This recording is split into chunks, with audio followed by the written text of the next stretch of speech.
Welcome to this daily guided meditation practice. This is the Attentive Mind. My name is Nathan, and I'll be guiding you through this meditation practice today.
Okay. Find yourself a sturdy and comfortable seated position.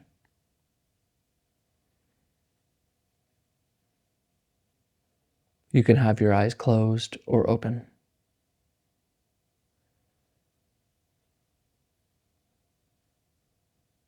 And if they are open, gently direct your gaze downwards. Not staring or analyzing anything, just a gentle gaze, softly and clearly directed downwards.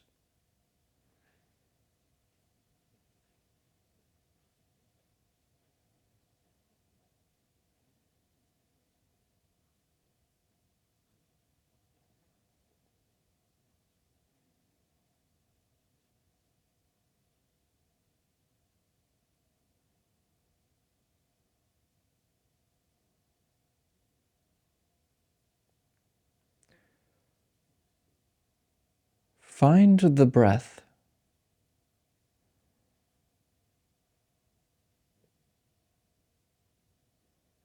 Wherever you feel it the most.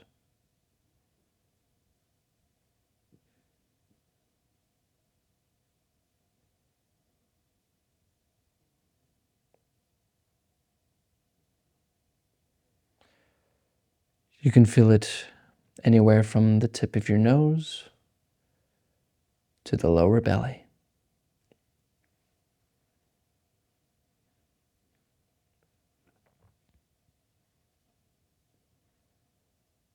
Notice this gentle rhythm that continuously goes in and out.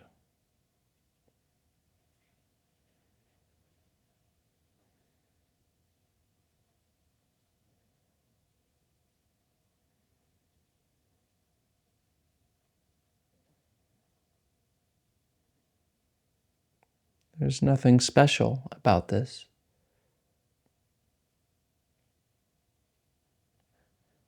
Nothing to gain from this. Just noticing. Noticing the breath.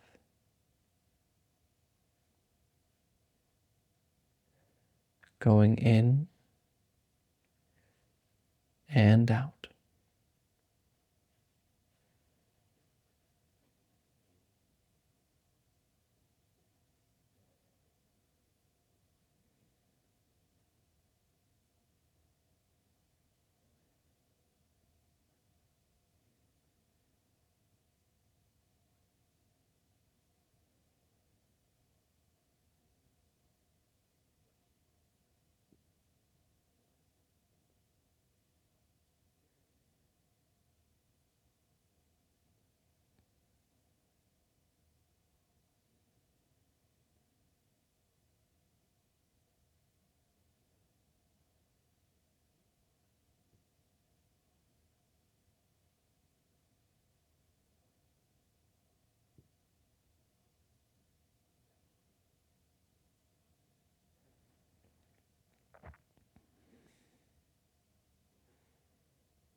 And I'm probably interrupting you thinking right now.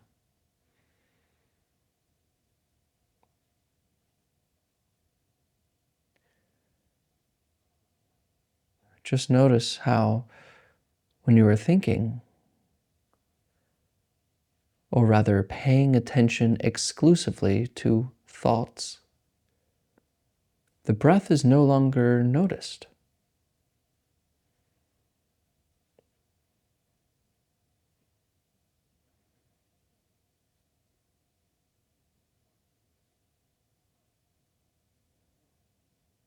So the next time this happens, when you notice that thought has taken your attention away, simply come back to the breath. Nothing special, nothing to gain, only breathing in and out.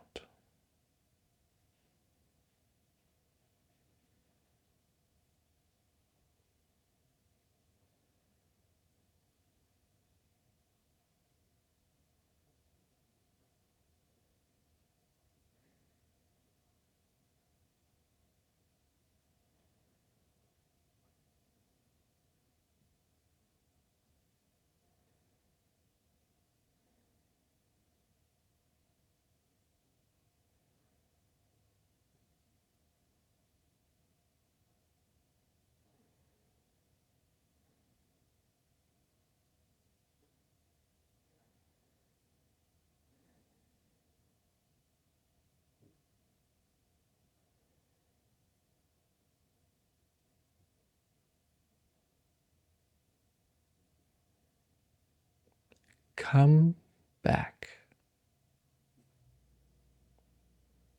Come back to the breath.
Breathing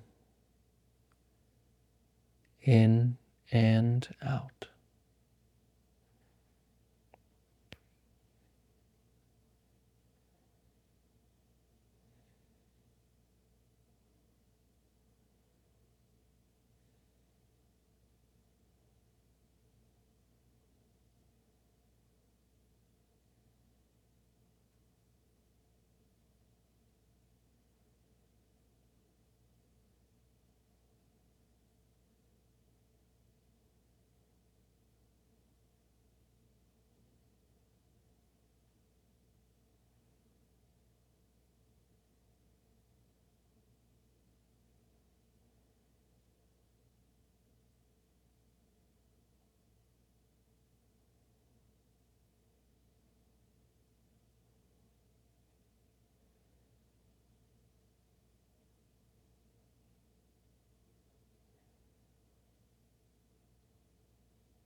What are thoughts talking to?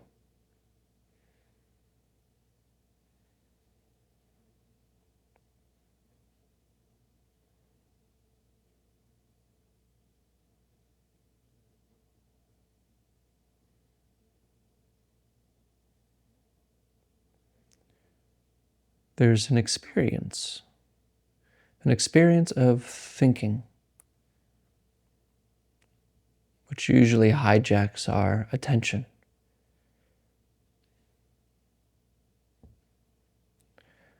But where does that attention really come from?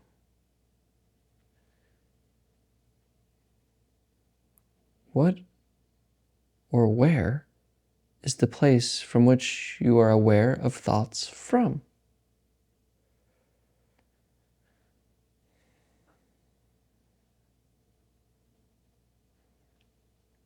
If you try to figure this question out or try to think about it, you'll be very confused. Because it's not a question that points to more thinking.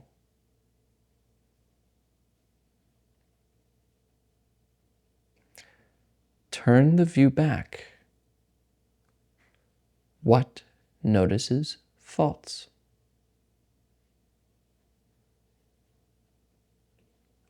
As thinking happens, reflect, look,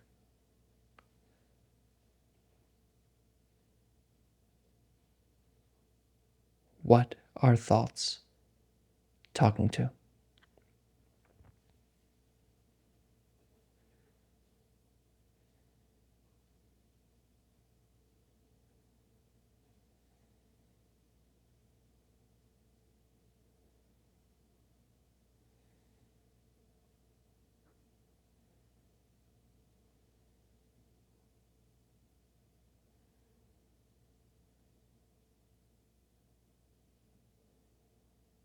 Is there something really there? Can it be found?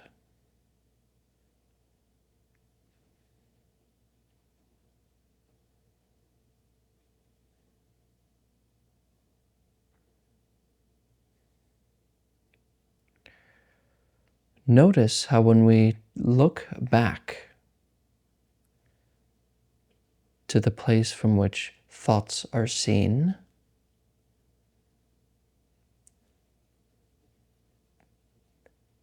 that isn't thought.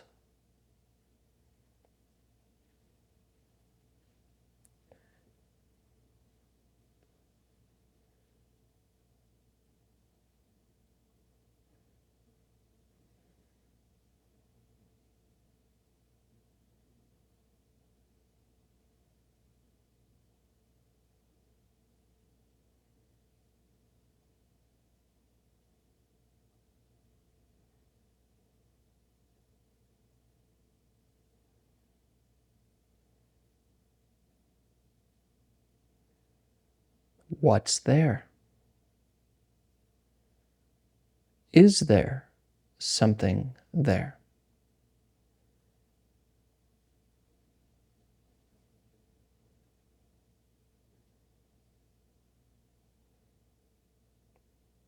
What do you discover?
Now, I know that some of you might have found that practice a bit confusing, a bit strange.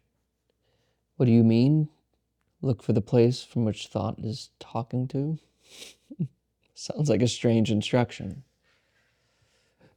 Sounds a little woo-woo, maybe. Or maybe some of you are taking it far too seriously and thinking it's some grandiose spiritual thing. Both are mistakes.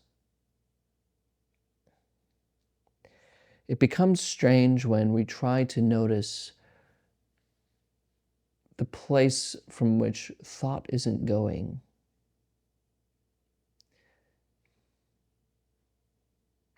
I'm always trying to figure out different ways to say this, because it's always the same thing. But we can notice, say, how everything that we notice through the veil of some sort of thought or a concept. Like we'll say, for example, this is a bowl, this is a singing bowl, this is a Tibetan singing bowl. And we can say, this is the sound of a bell, that there's the sound of a bell. There it is. But it's not, right? Because the sound of a bell is words. That's a noise we make with our mouth to describe, but that's what it is. The sound of a bell, the sound of a bell, the sound of a bell is not, because that is really what's happening. And the sound of a bell is just merely a description of it. But we kind of operate that way. We're always talking. We're always naming and categorizing shoes, pants, man, female, politics, conservative, Republican, Democrat, good, evil. Isn't it Shakespeare who said, good and evil don't exist, but thinking makes it so? And it's true. We live in this world of thoughts. Not that that is the world, though. And if you believe in the Christian story, you can believe that Adam and Eve named everything. But then as humanity got along, we forgot that we've done this.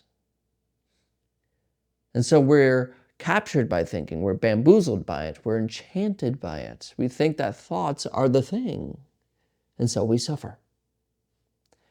We're unsatisfied. So in practice, we're just trying to be clear about what's really going on here, going on with experience. We're just noticing what we notice without talking about it. And one of the biggest things that we kind of evoke out of thinking, the thing that we kind of erroneously believe is real, is a separate sense of a thinker. We think that there's a thinker there. And we think that that thinker is the same one that notices thoughts. Interesting, right? So the thinker creates thoughts, and the thinker also sees thoughts. But then if there is this thinker, if there is this creator, this author of words in the head, where is it? Where is it?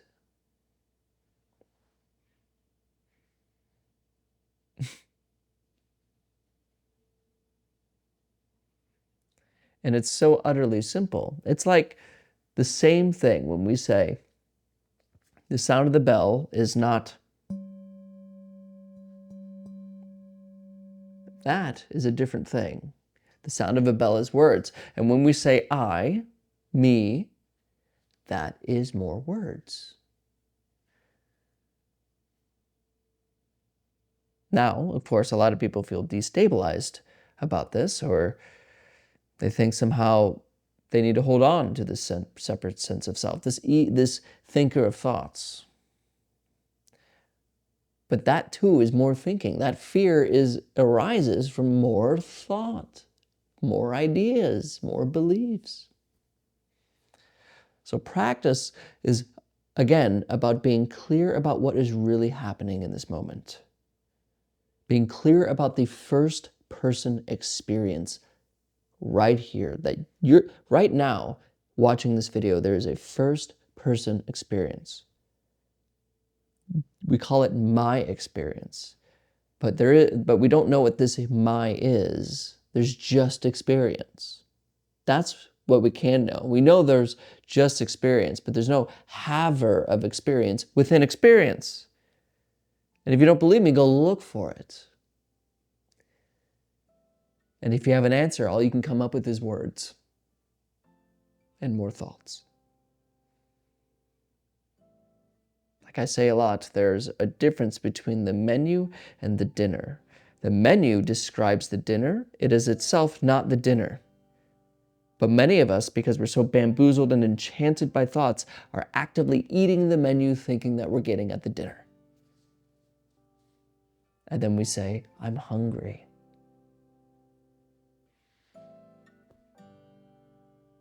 So practice is simple. It's simple. It's coming back to our senses. Not our senses, but coming back to sense experience itself. Not as a separate thing, but a seeing through an illusion of a separate thing, a thinker, a me-ness, an I. And it's not scary because here you are. It's already true. And if you don't believe me, just look. Thank you for your time today. And as always, I'll see you tomorrow.